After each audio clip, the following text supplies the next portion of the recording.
Originally inspired by recent political commentary and historical research into maternity homes, this piece blends fact, fury, and fiction to reclaim the voices of those who were told to disappear. This title is raw, unapologetic, and absolutely in your face, just like the truth we are serving. It grabs attention, demands reckoning, and refuses to be polite to systems that have never been polite to women, minorities, or anyone outside their narrow worldview. This is a story about Dick for Brains, a rebuttal to white Christian nationalist men. In Rosa's kitchen, truth is sautéed with ancestral spice. The garden outside blooms with hibiscus and fury. Sweetie Bird perches on the windowsill, feathers fluffed, eyes blazing.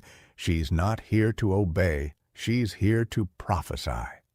This is not a sermon. It's a squawk, a gospel of resistance written in feathers and fire.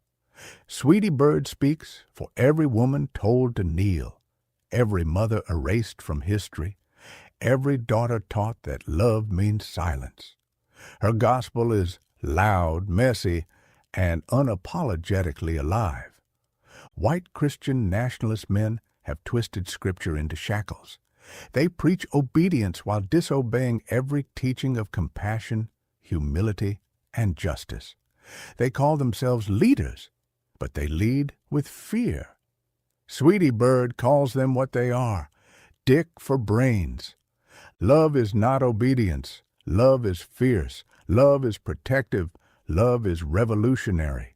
And in this kitchen, love is served hot, with satire, spirit, and a side. Let me tell you something about these Dick for Brains white Christian nationalist men. They think Scripture is a sword and their dicks are divine. But I've read the Book of Feathers, and nowhere does it say, "Thou shalt be a pompous patriarchal prick." They quote Jesus but forget he washed feet, not bombed cities. They preach obedience while disobeying every commandment of compassion. Sweetie, what's the gospel today? Love is not obedience. Love is not silence. Love is not a woman chained to a man's interpretation of God. Love is resistance. Love is a squawk in the face of tyranny. They want to take away our votes, our voices, our bodies. But they forgot. We bake revolutions in this kitchen. And we serve them with satire, spirit, and a side of ancestral wrath. Here's your daily dose of dystopia, but don't worry, we've got the antidote. Of ancestral reckoning. In every century, women have healed, built, taught, and dreamed, yet they're raised by men who fear the power of creation. They call it tradition. We call it trauma. But we also call it transformation.